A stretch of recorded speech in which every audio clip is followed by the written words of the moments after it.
always a manifold way in which people make use of the spiritual processes. For some people, in many places, spirituality and all the spiritual… what do you call them? What are those talks called in Hindi? Pravachans. All that pravachan, everything is just an escape from the mother-in-law or cooking. For some, it's an intellectual entertainment. For some, they're seeking to learn something. They want to know something new.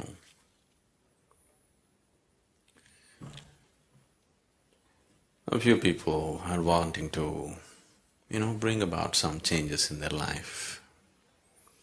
They want to become a little more peaceful, a little more loving, a little more something else. Some change they want in their life. Some people are looking for transformation. You know the difference between change and transformation? Transformation means nothing of the old should remain.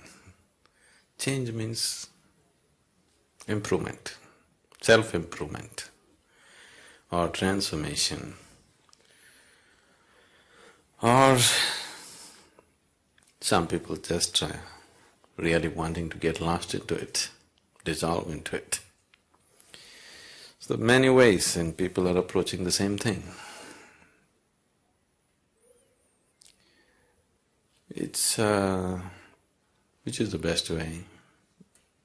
I wouldn't say which is the best way because according to each person's needs, that's how they seek. You can't prescribe the best way to anybody. Right now, generally the human nature is such that whatever they don't have, that's what they will seek. They don't have health, they're seeking health as if it's the ultimate thing. If they don't have money, they're seeking money as if it's the ultimate thing. If they don't have love, they're seeking love as if it's the ultimate thing. Whatever they don't have, that's what they're seeking. That reminds me, this happened when we were in Trichy. You know Trichy? Tiruchirappalli? It's a medium-sized town in Tamil Nadu. In high school, the teacher came and asked the students, 8th or 9th standard children, if God appears in front of you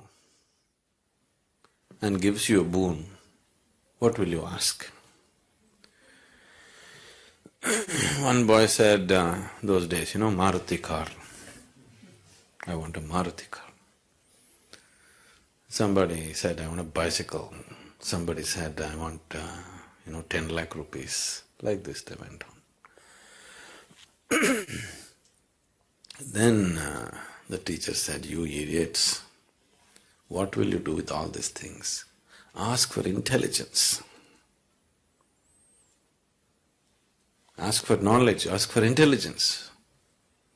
Why are you asking for all these things? So one boy stood up and said, everybody asks for what they don't have.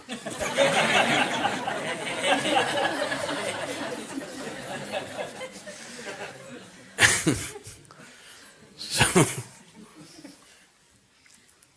everybody is seeking what they don't have, isn't it?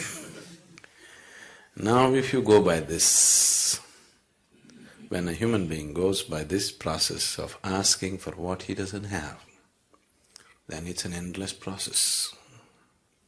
Because what is it that you have? What you have is so little. If you go on asking for what you don't have, you need 1,000 years and still you will be nowhere. If you start seeking the next thing that you don't have, it's an endless process, self-defeating process, isn't it? It seems to be taking you somewhere, but it doesn't take you anywhere. So, what is this about? If you don't seek, if there is no seeking, you don't go anywhere, you know. Why would you go to any place if there's nothing to seek? Because that's the very basis of your activity, desiring and going after it, isn't it? The objects of desire may change and people may think one object is better than the other, but it's not so.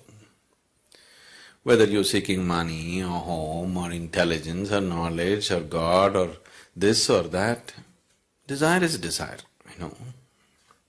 The object of desire just changes the directions of your destination, but doesn't change the process of life as such. And the essence of life is in its process, isn't it?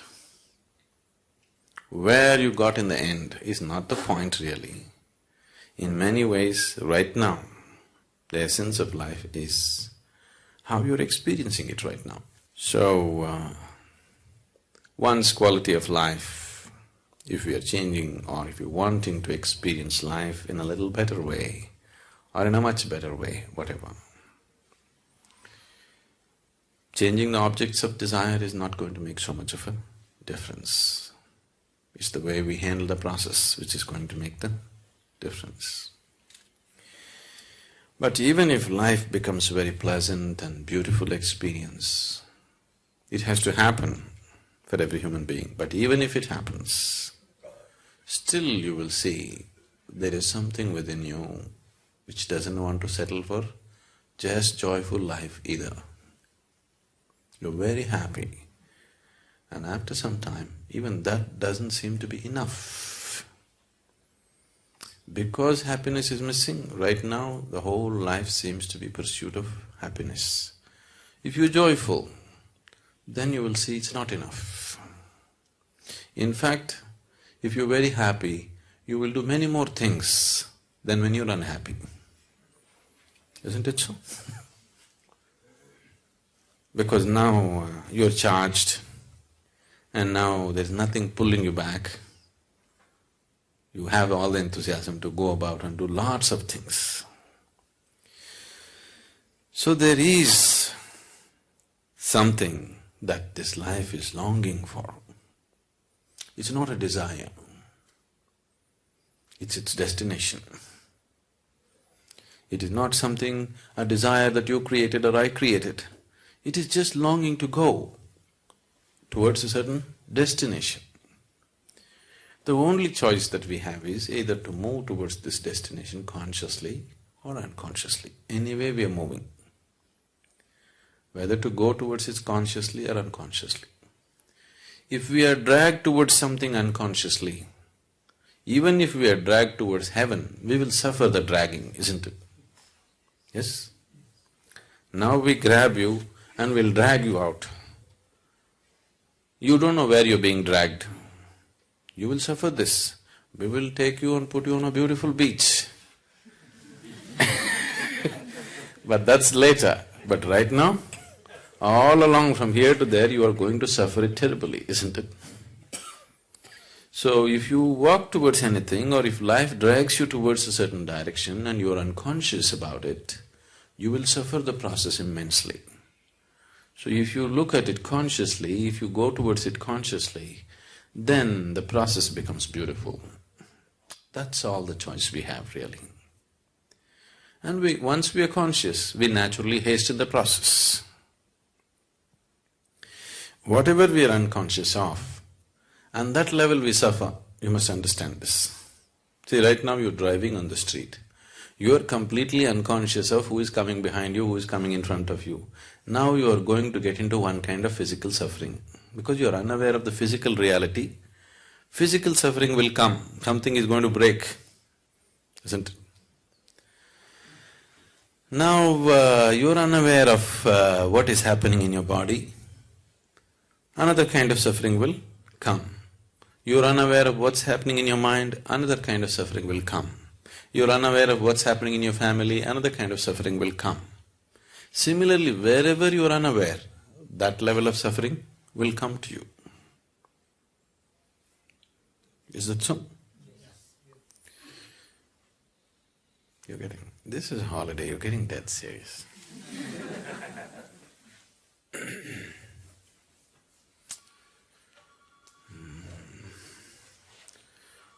Once a pirate, a pirate walked into the bar.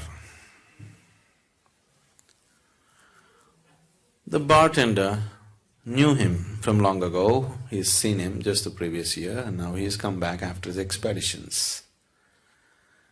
He looked at him and said, "Hey, what happened to you? You look terrible." The pirate said, "No, I'm just feeling just about fine." Then the bartender said, "But what happened to your leg? Why the wooden leg?" "Oh, that we were just having a battle with another rival group and I saw a cannonball coming straight at me. Before I could move, it hit my right leg and I'm doing quite fine with the wooden leg. I'm pretty good."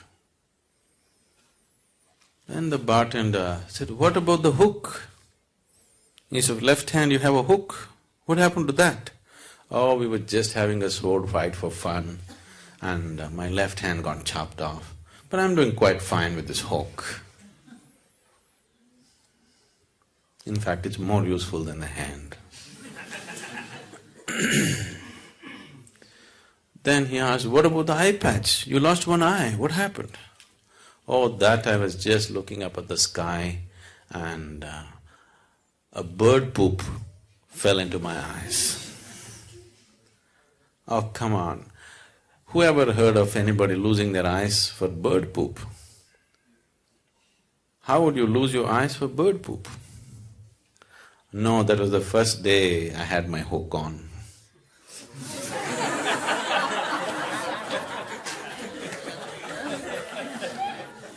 Whatever you are unaware of, there you suffer, isn't it? There, that brings suffering to you. So, we're talking about awareness. Awareness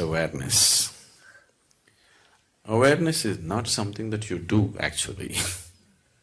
In fact, the less you do, the more aware you become within yourself. The less your activity becomes inside, what you call as me, the less that becomes, the more your awareness becomes. The less your personality becomes, the more your presence becomes always. Personality means you have to do a lot to keep it up, isn't it? Yes. Most of the activity that you're doing to keep up your person is unconscious, but you're doing enormous activity to maintain a certain personality, isn't it? If that activity gets lowered, suddenly awareness gets heightened, because awareness is not something that you do. The very life is awareness, isn't it? The very basis of life is awareness. You know that you're alive only because you're aware, isn't it? If all awareness disappears, at least on this level, we can call it death. So, spirituality is not something that you do. If you stop doing all your nonsense, you're spiritual. No? Unnecessary nonsense if you stop, spirituality is, it's not something that you have to do and make it happen or create it. It's not so. But still, why? If that is so, why am I doing my pranayam in the morning? Oh! Even in a resort they made us do it.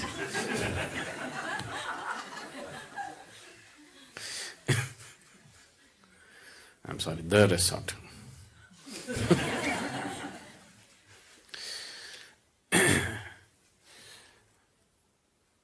That's because there is no breaks in your activity. What you do within yourself, you have no breaks on it. So, we are creating a certain physical, mental and energy situation where everything gets diverted from your activity. Slowly, the practice establishes a situation where the life energies raise to a certain pitch and intensity that slowly the activity becomes insignificant. It's still there. It's still happening. You've seen this in Shunya meditation, you just said. Activity is still happening, but it's insignificant. The same activity which was so significant has become insignificant. We have not stopped it. We have not done anything to hold it down, but somehow it has become not so important. You see this happening? When you just sit and meditate in shunya, everything is happening, but it's no more important. It's lost its significance. It's lost its impact upon you. It's lost its influence upon you. It doesn't mold you anymore. All the activity of the mind stops molding you. You are no more being molded by that activity. This this whole distortion that we have done to life in the form of creating our person. See, when you create your personality, because it's created mostly unconsciously, just a small part of it may be conscious, the rest of it is all unconscious, isn't it? When you create your personality, somewhere, in one way, it means somewhere you thought, Creator has not done a good enough job on you, isn't it? If it needs improvement, definitely He did not do a good enough job on you, isn't it so? So why would you feel that such a grand creation is not good enough? Something that's so enormous and fantastic is not good enough, why?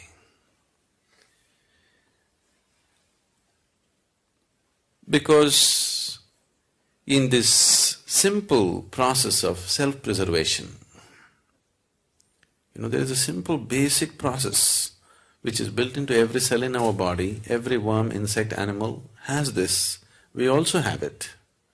This simple process of self-preservation, we don't know where to contain it.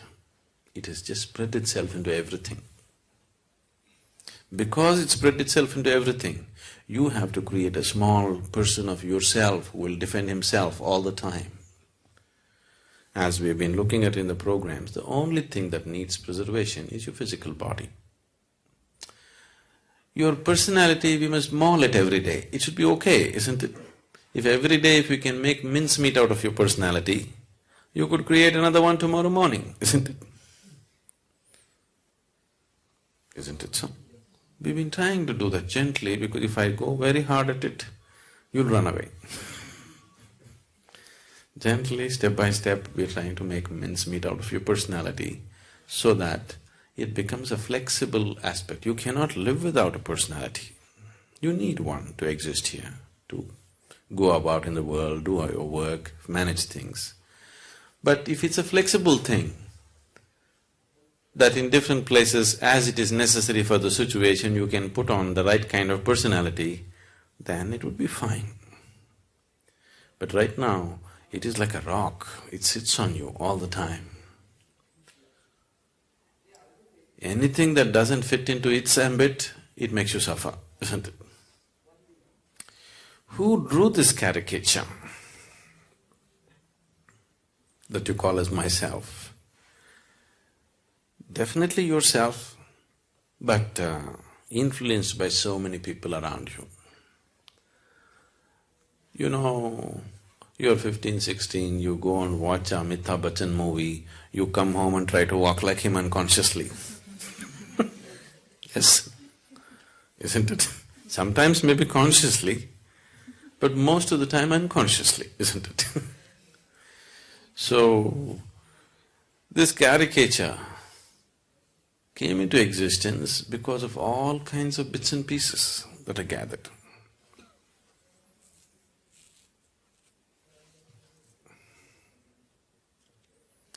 It happened when we were in school. There was a boy who was studying with me who had an excellent hand, he could just sketch anybody with whatever kind of distortion he wanted. So, there was one very hated geography teacher.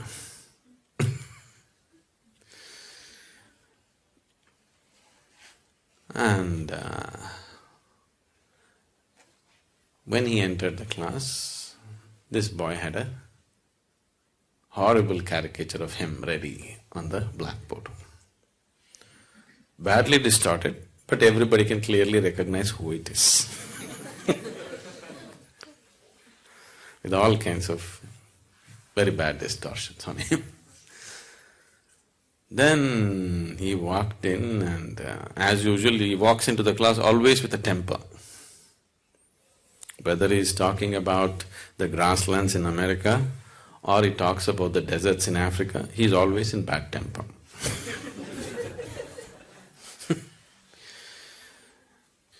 The moment he saw, he just…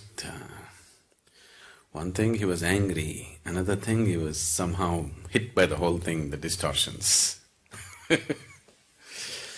Then he asked, who is responsible for this terrible atrocity? As usual, you know, everybody will suddenly interested in geography, very studious and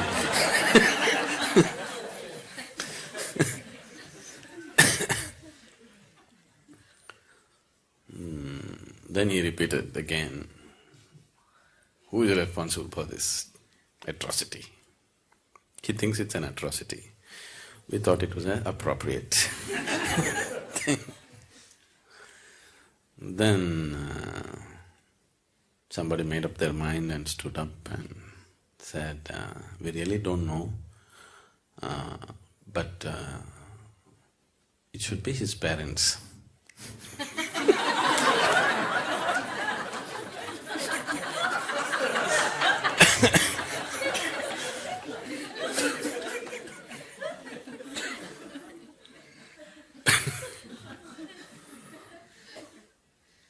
So, for this atrocity that you call as myself, it's not your parents. This is you. Only you can commit this atrocity of distorting yourself into such a tiny possibility when an unbounded possibility was what you were offered. With life you were offered an unbounded possibility. You made such a bad distortion and made yourself into such a tiny possibility. If you stop creating this caricature, because this caricature cannot exist one day without your support, you need to support it all the time. What meditation means, in one way, you're just withdrawing the support for your personality, that's all. Suddenly it collapses. Only the presence is there, the person is no more there. If you could walk on the street like this, if you could operate with people like this all the time, that you have no personality, but looking at this person at this moment how she is, accordingly you put up a personality, as it is necessary for this person. Now you go to that person, you put up a personality that is necessary for that person, then it would be so much fun drawing new caricatures every day. But once you get stuck to a particular distortion, that becomes a problem. Every day if you have a new distortion, it's called art. Isn't it? If you're stuck with one distortion, then you're called a freak. Isn't it? Isn't it so? Every day if you're able to create a new distortion, that is artwork, isn't it? If you're stuck with one distortion, you're a cripple. So that's the big difference. Sadhguru, when you're talking about personality, we have to have different personalities as a parent, as a husband, and at work. In normal living, it becomes very difficult to change the personality. You mean to say people around you won't let you change it? Not true. See, right now, let's say you're going to your work we'll take the work situation because it's less personal for you. You're going to work with a certain attitude and a certain person is going to work, which is you right now. Let's say he goes briskly like this every day. Good morning, good morning, good morning. Don't mean it good morning to anybody. The way people say good morning, it's very clear they intend to give you a bad morning.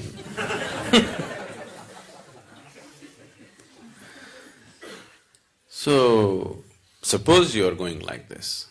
Tomorrow morning, if you go, really say good morning to people and smile at them and maybe hold their hand and ask some personal question, talk to them and go in, maybe you'll waste 5–10 minutes going into your office.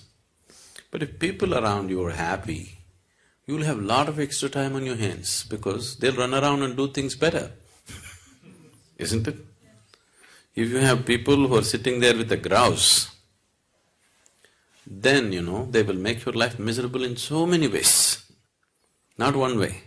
You have to live with them, but these people have a grouse against you. They are going to make your life so bad, isn't it?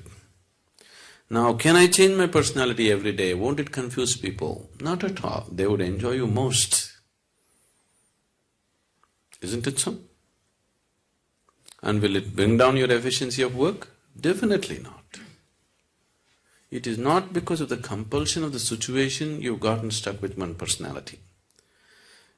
It is just that the whole construction of the personality has happened in unawareness. That's why you're stuck with one personality. Now you said, we have one kind of personality at home, another with children, another with work and outside. If you look at it, it may not be true. You may be functioning in different capacities. The requirement of how you function may be different, but still the basic personality may be same everywhere. The underlying personality is still the same. You can change that also and it'll be so much fun for you to change that. It'll be absolute fun for you to change that because you can experience a whole new person all the time. After all, it's your creation. So why should it be limited to just one way? If God had fixed a personality for you, that's all there is. But when you have built it, like you change your clothes every day in different ways, isn't it? But most people cannot even change that, isn't it? They've gotten used to a certain thing and that's all it is, isn't it so? I think we should have done something today. Everybody should dress in a completely different way and come.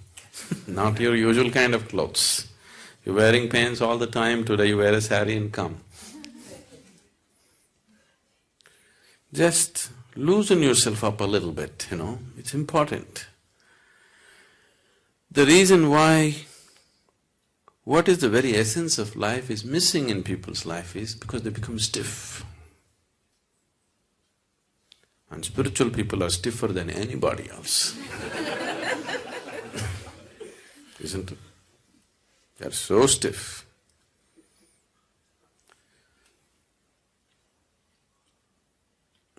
Still doesn't answer your question. There can be changes in the behavior, but your personality remains the same. It remains the same. That's what I'm saying. You are stuck to one personality. It's just the actions are different because the situations are different.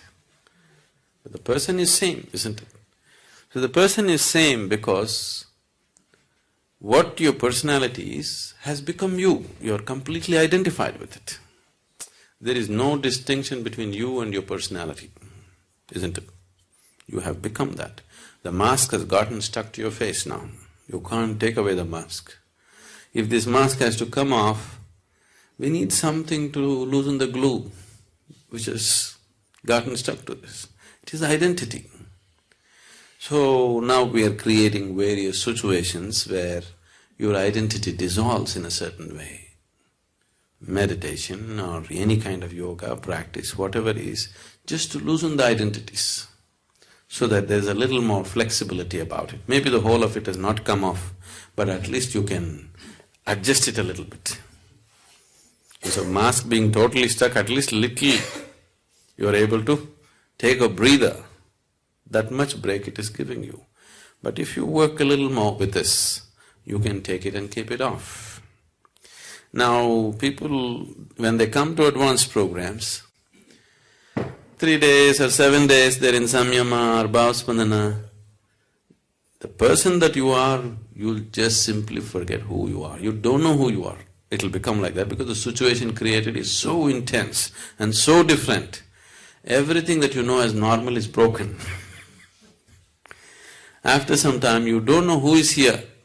After the program is over and you come back, you just wonder, is it me who went through all that? Most people can't believe that they actually went through samyama and came. Simply because it's created like that, the whole situation. Not only the meditation process, the situation also is created in such a way that it doesn't assist your personality in any way. The whole thing is to take off all the supports, because your personality cannot exist for a moment without your support. If you involve yourself in any intense activity, it could loosen up a little bit. But that is haphazard. For example, let's say you go and play a game. Those moments of total involvement, you may lose your personality. But that is a haphazard way of attempting it. Now we are looking at how to approach it scientifically, how to dismantle all the scaffolding that is holding it up. If you have noticed this, people who are very, very committed and enjoying the process of working, they always have more flexible personalities than people who are working towards a goal. Is it so? Have you noticed this? Because just the involvement with the work, total involvement, those moments the personality becomes little loose. But people who are working towards a goal, that they want this to happen, those people have strong personalities always. The fundamental basis for your personality, the building blocks for your personality is likes and dislikes. I like this, I don't like this. A complex system of likes and dislikes is what your personality is, isn't it? See, what's the difference between you and the next person? Your likes and dislikes are different, isn't it? Now, the basis of yoga is just this, to help you beyond these likes and dislikes.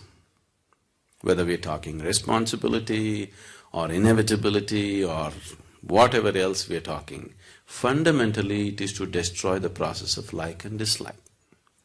See, existing in the world with likes and dislikes is a very foolish way to exist. But unfortunately, the logical mind thinks, I'll do what I like, this is my freedom. The very basis of your bondage is in your likes and dislikes, but your mind makes you believe doing what you like is your freedom. Isn't it? All the time, everywhere in the world, people believe doing what I like is freedom. Please look at it carefully. The very fundamental basis of your bondage is in like and dislike. To operate sensibly here, even in the physical realm I'm saying, even to operate with your work or family, whatever, likes and dislikes make you do stupid things. I like this person, I don't like this person. Now, I cannot function from what is needed in this moment, isn't it? Isn't it so? Now, I don't like this person. Even if this person is doing something wonderful, I cannot see it anymore. Do you see this happening to yourself? I like this person. Even if they're doing terrible things, I cannot see it anymore. Isn't it so? Because the moment you get trapped in this like and dislike, you have no discretion. You lost your discretion. Your intelligence is forsaken. Your awareness is simply impossible once you get trapped in likes and dislikes. The moment you say, I like this, getting identified with it is very normal. It's a natural process. You don't have to say, I'm going to identify with this light bulb. If you just say, I like this light bulb, you get identified with it. The process will just happen. See, life is set up in such a way for you so that life happens automatically. You just have to sit here and enjoy the bounty of life.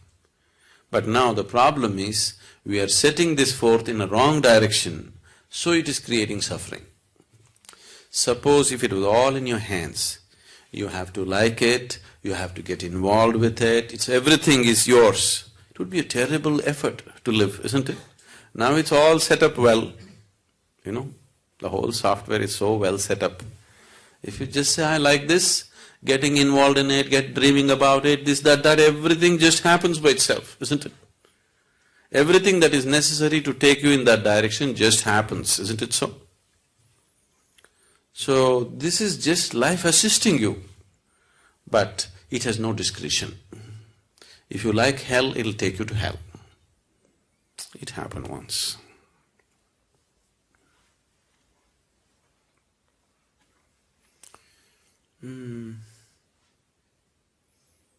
What do you call a person who hires people in a corporation or whatever? HR? Okay. The HR director in a corporation died and went to heaven. There, Saint Peter said, see, because you are the first HR person to come to heaven, we will give you a choice. If you want, you can stay in heaven because you got the passport. But before you go to heaven, if you want, you can have a view of hell. If you wish to stay there, you can also stay there. This is a lady HR person. She said, no, why would I want to go to hell? I want to go to heaven. He said, why wouldn't you want to have a look at it? I said, okay. She got in the elevator, went ding down. Then the elevator doors opened, and it opened into a beautiful garden.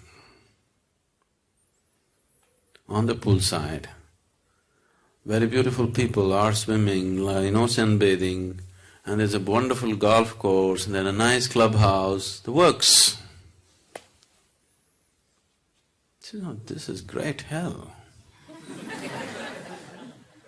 She had a view of that, and then Saint Peter said, okay, you have a view of heaven, then you choose.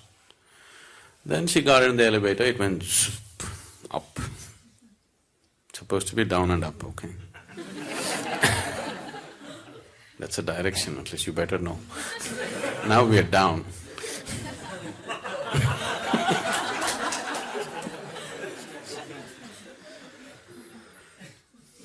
So, there they opened the doors, and then she saw lots of clouds, people just floating in the clouds, playing harp and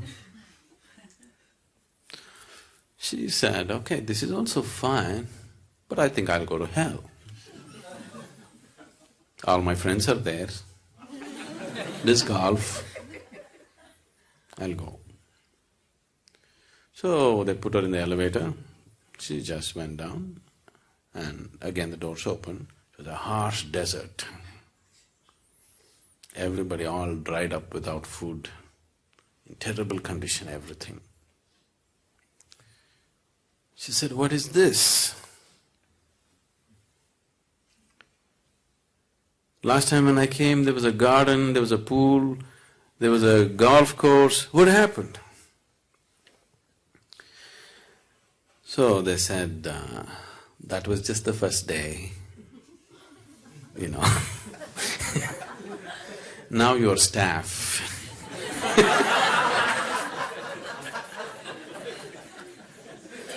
That was the interview. Now you're staff. All your life you did this to people, so this is your choice.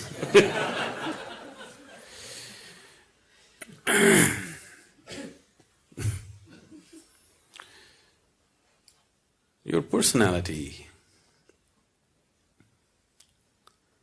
I don't know, if you're working in places, at least if you're HR, is there anybody HR?